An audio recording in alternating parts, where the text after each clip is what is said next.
Alright, what's up guys? Welcome back to the channel. It's been several years since I used this one. Used to do some detailing videos on here, and now just kind of switch into some car stuff.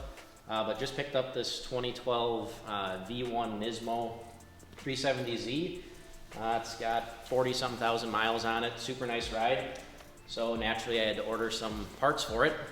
So ordered a set of BC Coilovers, which we'll be putting on tonight. And then I'll be making another video putting on a Tomei Exhaust with test pipes and a Y pipe as well. But we'll get this thing in the air and just kind of go through a few of the things we're doing to get the BCs put in.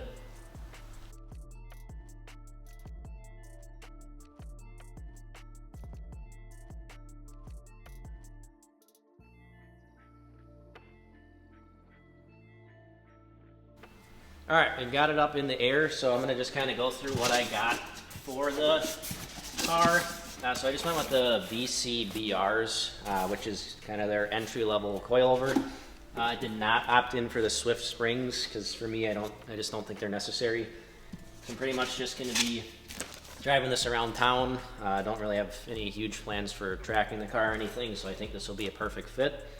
I had this same set on a Q50 I had, and I loved them, so figured why change it if I enjoy what they were on that car. So we'll get these pulled out here, and then we'll start with the back over here. The backs on these are pretty easy. It's just the spring that sits in the basket, and then the strut we've got to pull out, which is just one bolt at the bottom and two up at the top. So in theory it should be easy, but I'm sure many of you guys know how that goes. But we'll get this all started and kind of do a time lapse and check in at a few points. All right, in the back, it's just the strut, and then which is 3 bolts, and then we've got the spring in the basket, which is another one. So if you look up here, it's just 2 12-millimeter nuts we got to pull off. So we'll do that first. Down here, it's just a 17-millimeter at the bottom of the strut. So we'll do that first, and then we'll pull the bolt for the basket, drop the spring out, and just do it in reverse to put it back in.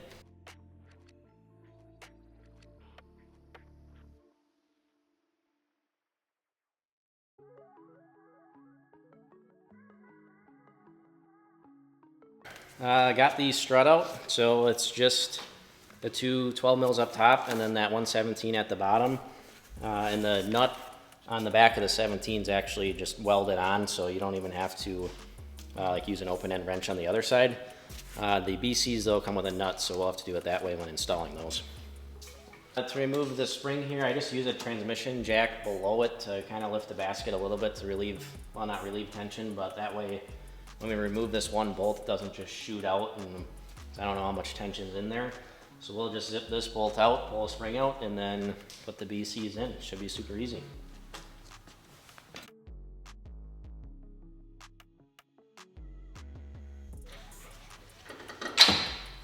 All right, we got the one bolt out, so in theory we should just be able to lower this jack and the spring should just fall right out.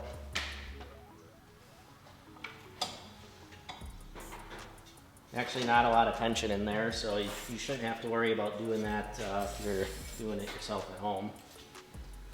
So we'll get this slid out the way, pry the basket down, and spring out.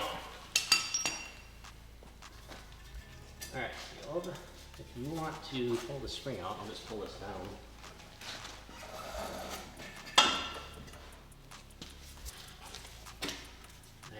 Putting the springs in here, I'm just going to use the bottom piece of the spring. It's got this groove which lines up with a spot in the basket, so you know exactly where it's going to go. It'll just kind of bump up there so it's not spinning around. And then for the top, there's a few prongs. You just got to make sure the middle of the circle snaps around those, and then we'll just throw it in, put the bolt in, and put the strut right in the same way we took it out.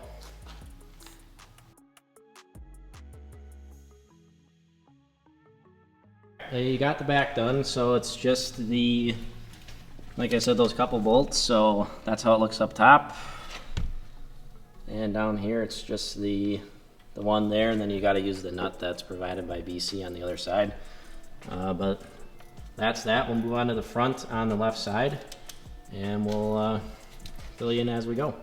We got the backs all done. We just finished up the passenger side, and now we're just gonna work on the front. So on the Nismos, they've got the strut tower brace. So you've got to pop off a plastic piece in the back, and then it's just two 14mm nuts back there, and then 3 on each side. So we'll zip those off really quick, get the brace off, and then we'll work on tackling the fronts here. Got the strut tower brace off, so we got it back up in the air. For the fronts, it's just the bottom of the strut. There's a bolt that goes through, and then the sway bar end link we've got to remove. And then there's just 3 on the top hat of the coilover strut assembly. So we'll start with the bottom of the strut over here. And that's going to be this nut down here. So we'll do that, and the sway bar end link, and then we'll just kind of pull down from the rotor. And then after we get the top hat nuts off, then we'll just slide it right out.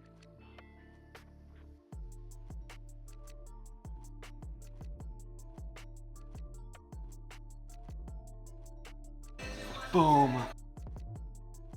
Dirty, nasty.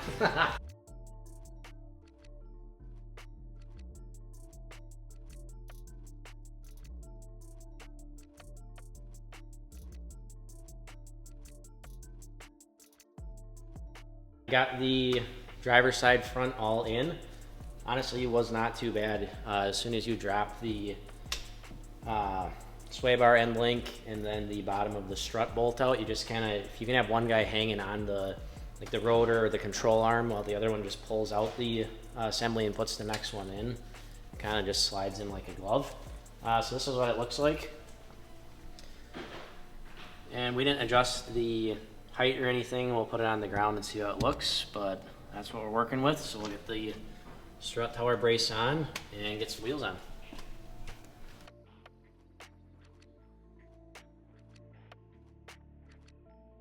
It's actually a few days later now. I ended up finishing up the coilovers the other night on the lift. Brought it down, and it needed some tweaks in, I guess, the height in both the front and the rear. So the fronts I lowered about 3/4 of an inch, and the rear about 1/4 inch. So now it sits where I like it. It looks pretty even front and back. I haven't had any issues with like rubbing entering like our driveway here or anything like that. So I got to take it slow, but it's low enough where it looks cool, but not too low where it's undrivable. And then actually also ended up putting on the Tomei as well. So I did non-resonated test pipes, Y pipe, and then I put the Tomei on as well. So I'll do a quick video of kind of the outside of the car with the coilovers. And it looks really good right now too, because I just finished up doing, I clayed the car, did a 1-stage paint correction, and then applied a graphene ceramic coating to it this morning as well. So it looks really good. And then after the few shots of the outside of the car, I'll do a quick cold start with Tomei, and that'll be the video. So I appreciate you guys watching. Feel free to leave a like down below if you enjoyed what you saw. Hoping to make some more content soon here. Debating on what I want to do, but maybe it's doing like a Copart car and fixing that up, or just doing more content with this at car shows or whatever it is, but open to suggestions. So feel free to leave a like, and would really appreciate it if you subscribe to the channel as well. Thanks.